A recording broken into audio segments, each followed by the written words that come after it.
السلام علیکم ناظرین، آپ دیکھ رہے ہیں ریئل فیس میڈیا اور میں ہوں ڈاکٹر محمد عارف صدیقی۔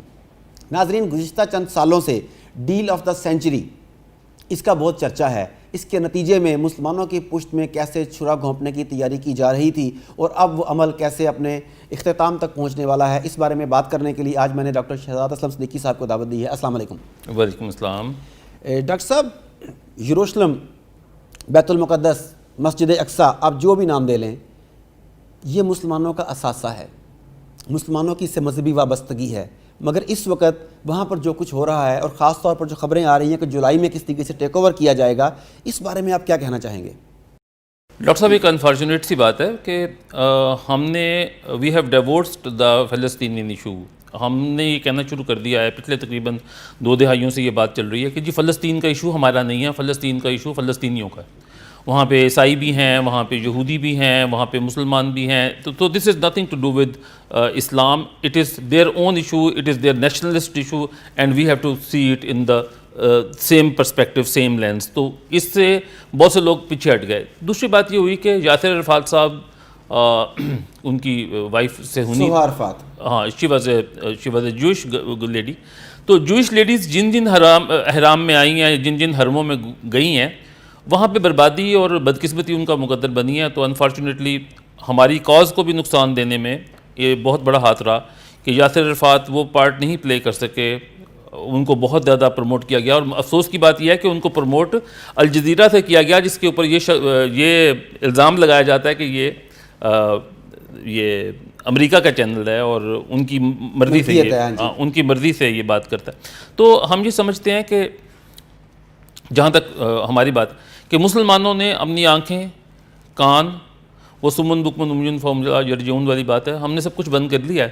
نہ ہم دیکھتے ہیں، نہ ہم سنتے ہیں، نہ ہم سمجھتے ہیں، اور انفارچونیٹلی ہماری آنکھوں کے سامنے ہمارا اپنا ایک مسلمان خطہ جو ہے وہ ہمارے ہاتھوں سے جا رہا ہے۔ اور اگر یہ آج ہم نے یہ بات کرنی شروع کر دی کہ فلسطین فلسطینیوں کا ہے، یہ ان کا مسئلہ ہے، تو ٹھیک ہے، مسجد اقصی ان کی ہو گئی، تو پھر کل خانہ کعبہ عربیوں کا ہو گیا، سعودیوں کا ہو گیا، آپ اس کے اوپر کچھ ہوگا تو آپ یہ کہیں گے کہ وہ تو عرب کا مسئلہ ہے، ہمارا اللہ اپنا کعبہ خود سنبھالے۔ ڈاکٹر صاحب، بات تو ویسے صحیح ہے، میں آپ سے ایگری کرتا ہوں کہ کعبہ تو اللہ نے سنبھالنا ہے، کعبہ تو ہم شاید نہ سنبھال سکیں، لیکن جہاں جیسے ابرہہ سے سنبھال لیا تھا۔ 2 ایشو یہ ہے بیسیکلی کہ ہم جب فلسطینیوں کی بات کرتے ہیں تو فلسطینیوں میں اس وقت جو تمام حالات چل رہے تھے، آپ کو شاید یاد ہوگا پاکستان کی فوج بھی گئی تھی، بالکل گئی تھی، اور یہ 1980s کی بات ہے، اور اس وقت سنا تھا کہ فلسطینیوں نے اپنے مرے ہوئے مردے کھائے تھے۔ آپ نے یہ بات بھی سنی ہوگی، اچھا یہ بھی سنی ہوگی۔ بہرحال وہ جو محاصرہ ہوا تھا اس میں بہت کچھ ہوا تھا۔ تو ایشو یہ ہے کہ مسلمان قوم بہت سال سے، شاید 50 سال سے بالکل آنکھیں بند کر کے اور سوئی ہوئی ہے۔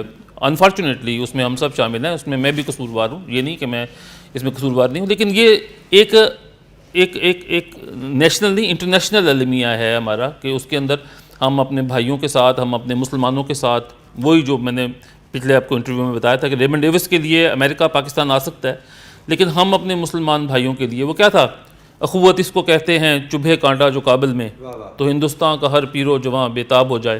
تو انفارچونیٹلی وہ بات نہیں ہے۔ ڈاکٹر صاحب، رسول پاک صلی اللہ علیہ وسلم سے منسوب ایک روایت میں ہے کہ جب شام میں امن نہیں ہوگا تو دنیا میں کہیں امن نہیں ہوگا، اس سے ملتی جلتی کی بات ہے۔ اس وقت شام کے حالات بھی آپ کے سامنے ہیں، فلسطین کی ہم بات کر رہے ہیں وہ بھی آپ کے سامنے ہے، اور اگر تاریخ دیکھیں تو جن لوگوں نے یروشلم کے اوپر، فلسطین کے اوپر، مسجد اقصی کے اوپر کنٹرول کیا، ان لوگوں نے پوری دنیا کی پاور پالیٹکس کو کنٹرول کیا۔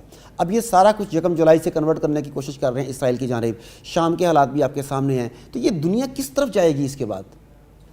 ڈاکٹر صاحب، اس پہ میری ایک دانشور سے بات ہو رہی تھی، تو وہ یہ کہہ رہے تھے کہ لگتا ایسے ہے کہ جیسے 2020 سے لے کے 2030 تک کی جو دہائی ہے یہ کافی ایونٹ فل ہے، اور اس میں کورونا سے ہمیں سٹارٹ ہوا، ایک عجیب سی ہم فضا سے گزر رہے ہیں، اور اس کے بعد مسلمانوں کے بیت المقدس پر قبضہ بھی ہو رہا ہے ان کا۔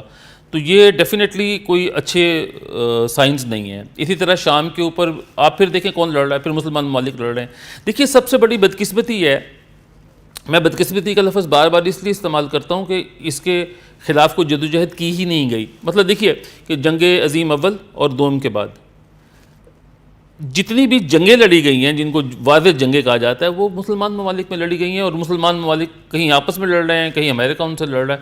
تو ہمارے سامنے تو یہ بڑی واضح بات ہے کہ ہمیں انفارچونیٹلی ایک ایسے کنٹری کو بلانا پڑتا ہے اپنی جنگ کے لیے، اپنی مدد کے لیے، اور ہم مسلم امہ سے ہم اس معاملے میں کوئی مدد نہیں لے سکتے ہیں.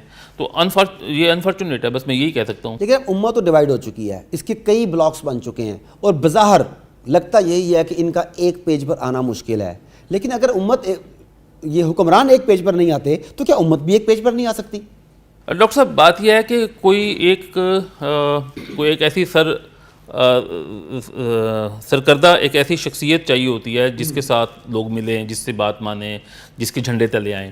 تو ایسا جھنڈا ہمارے پاس کعبہ کی صورت میں سعودی عرب تھا. ایک او آئی سی میں ہم نے دیکھا کہ او آئی سی بالکل ایک ناقابل، وہ کہنے لگے نا او آئی سی، یس او آئی سی والی بات ہوگی کہ ناقابل عمل قسم کی جماعت آرگنائزیشن بن گئی، کام نہیں ہو رہا.